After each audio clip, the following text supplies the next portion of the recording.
के अध्यक्ष मौलाना अरशद नदी हमारे साथ बात करने के लिए मौजूद हैं।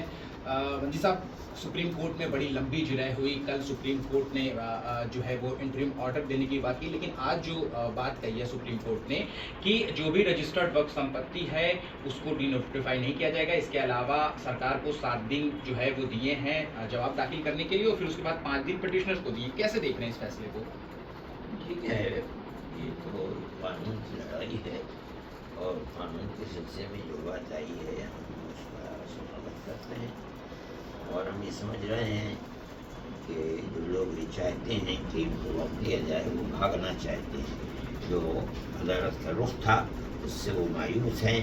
इस बुनियाद के ऊपर वो इस तरीके का वक्त ले रहे हैं। हमें तो है कि अदालत का रुख अपने जगह के ऊपर सही हुआ, आज नहीं, एक हफ्ते के बाद बहस हो जाएगी उसके ऊपर। और मैं नहीं समझता हूँ कि इस तरह भागने से मसले का वो हल ये चाहते हैं कि उनके हक में हो जाए। मैं ये नहीं समझता, बल्कि बात साफ होगी।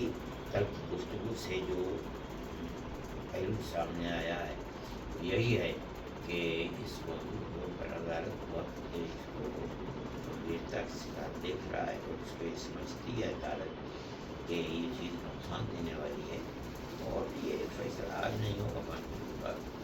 लेकिन आपके वकील की तरफ से भी वक्फ बाय यूज़र को लेकर के भी आज फिर से एक टिप्पणी की गई थी, लेकिन हालांकि सुप्रीम कोर्ट ने ये ज़रूर कहा कि हम जो आदेश लिखवा रहे हैं हमें वो लिखवाने दीजिए, बीच में मत बोलिए। तो वक्फ बाय यूज़र के ऊपर ज़्यादा ध्यान जो है वो आज की सुनवाई में नहीं दिया गया, जो कि आपके लिए सबसे कल बहुत हो गया उसके ऊपर गुफ्तगू हो गई थी, वो काफ़ी है जो है। मैं समझता हूँ कि जब इसके ऊपर मुफस्सल बहस होगी तफसील के साथ तो सबसे आ जाएगा। कल भी आ चुका है वक्त बाय यूज़र। इसलिए आज की गुफ्तगू तो सिर्फ इतनी ही है कि वो भागना चाहते हैं मैदान से। और मैं समझता हूँ कि जो आदमी भी ये कहता है कि करोड़ों मुसलमानों से इस सिलसिले के अंदर गुफ्तगू हो चुकी है और वो हमारे साथ है, वो झूठ बोलता है। ये तो एक मजहबी मसला है, मजहबी लोगों से मालूम करना चाहिए था। मजहबी लोग नहीं बताते कि इसकी हैसियत क्या है।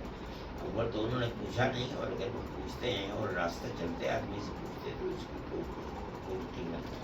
लेकिन सरकार का जो मत था, सुप्रीम कोर्ट में भी ये बात कही कि पूरी संसदीय प्रक्रिया का पालन किया गया, दोनों सदनों से पारित किया गया, देर रात तक बहस चली। इसके अलावा 98 लाख से भी ज़्यादा सुझाव जो है वो इसके माने गए, और उन्होंने जो एसजी थे उन्होंने कहा कि इस तरीके से कानून को निरस्त कर देना गलत होगा। संसदीय प्रक्रिया जानते हैं, ये सबक पढ़ा रहे हैं सुप्रीम कोर्ट जानता है तो क्या चीज़ सही है और क्या चीज़ गलत है, उसको क्या करना चाहिए। ये तो दूसरों की तरफ से सुप्रीम कोर्ट को सबक पढ़ाना चाहते हैं। अच्छा, वजी साहब, एक आखिरी सवाल ये भी होता है कि जब ये संसदीय प्रक्रिया का, जैसा कि सरकार कह रही है कि हमने इस बिल को जेपीसी में भेजा, जेपीसी में तमाम मुस्लिम संगठनों ने अपना रिप्रेजेंटेशन दिया था, आपने भी रिप्रेजेंटेशन वहाँ पर दिया था, तो फिर एक नैरेटिव ये भी होता है कि क्या जो बड़े उलमा हैं उनको संसदीय प्रक्रिया में भरोसा नहीं रहेगा? सवाल ये कि हमने जो कहा था उसके तो एक हर्फ के ऊपर भी अमल नहीं हुआ। हमसे मशवरा लिया गया था, हमने उसको बताया। हम मजहबी लोग हैं, हम जानते हैं उसको जो हम कह रहे हैं उसके अंदर कोई तगय्युर तबद्दुल तो होता हमारी बात के ऊपर, या वहाँ कहा जाता कि ये बात ऐसे नहीं ऐसे है। हमने जो बात कही उसको सुना और उसके ऊपर इत्मीनान किया। लेकिन जब उसके बाद कानून के अंदर जिस तरीके पर हम उसके अंदर कमी निकाल रहे थे उसके ऊपर कोई अमल नहीं हुआ है। तो ये सिर्फ सुनने के लिए तो नहीं है, मशवरा तलब किया था हमसे, हमने मशवरा दिया, हमने इसे पूरे बिल्कुल रिजेक्ट किया। उसकी जितनी दफात की बंद थे हमने उन बंद के ऊपर गुफ्तगू की। अगर उसके ऊपर कोई कमी थी तो उनको चाहिए था कि ये 25-30 आदमी पार्लियामेंट मेंबर बैठे हुए थे वहाँ, वो हमसे कुछ कहते कि ये बात ऐसे नहीं है ऐसे है। हमारी बात को सुन लिया, उसके बाद अमल उसके ऊपर नहीं किया। इससे क्या फ़ायदा है? कोई आदमी कहे कि हमने करोड़ों से बात कर ली, इससे क्या फ़ायदा है करोड़ों से बात करने का? आप जो बात क्या पूछ रहे हैं, जो वो कह रहे हैं उसके ऊपर अमल तो कीजिए, कदम बढ़ाइए, फिर उसके बाद बात होगी। एक नैरेटिव ये भी उठता है सुप्रीम कोर्ट की सुनवाई में कि आप जब बात करें वक्फ बाय यूज़र की तो आप कह रहे हैं कि जो 100 साल 200 300 साल पुरानी मस्जिद है उसके कागजात हम कहाँ से लेकर के आएंगे। लेकिन जब बाबरी मस्जिद की सुनवाई हो रही तो वहाँ पर सबूत मांगे जा रहे थे, तो ये भी एक नैरेटिव जो है वो उठाया जा रहा है कि उस वक्त तो सबूत मांग रहे थे, आज खुद कागज दिखाने से बच रहे हैं। नहीं, सबूत कौन मांग रहा है? वो मांग रहे थे, हम तो नहीं कह रहे थे कि हमारे पास कागजात है बाबरी मस्जिद। कागजात नहीं है बाबरी मस्जिद के, इतनी पुरानी मस्जिदों में कागजात हो ही नहीं सकते। यही बुनियाद है कि आसार कदीमा वालों ने खुदाई की, कुछ आसार मिल जाएं, नहीं मिले आसार, और बावजूद एक कागजात नहीं थे। सुप्रीम कोर्ट ने यह फैसला किया कि मस्जिद अपनी जगह के ऊपर बनी हुई है, किसी जगह किसी मंदिर को तोड़कर मस्जिद नहीं बनी है। इसका मतलब ये है कि वक्फ यूजर को तस्लीम किया गया बाबरी मस्जिद के सिलसिले में।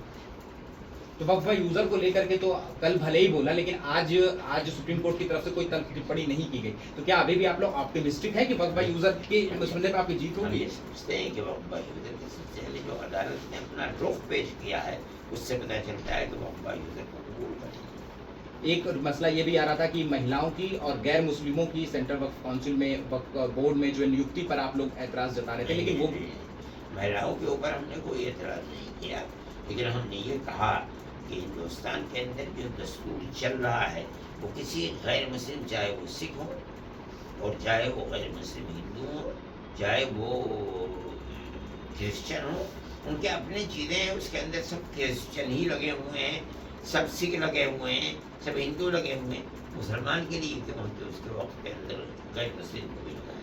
इसका मतलब ये है कि आप इसमें भेदभाव करना चाहते हैं और आप ये नहीं समझते हैं कि ये मसला ये हिंदुस्तान की सरजमीन के ऊपर अमन अमान के साथ हो।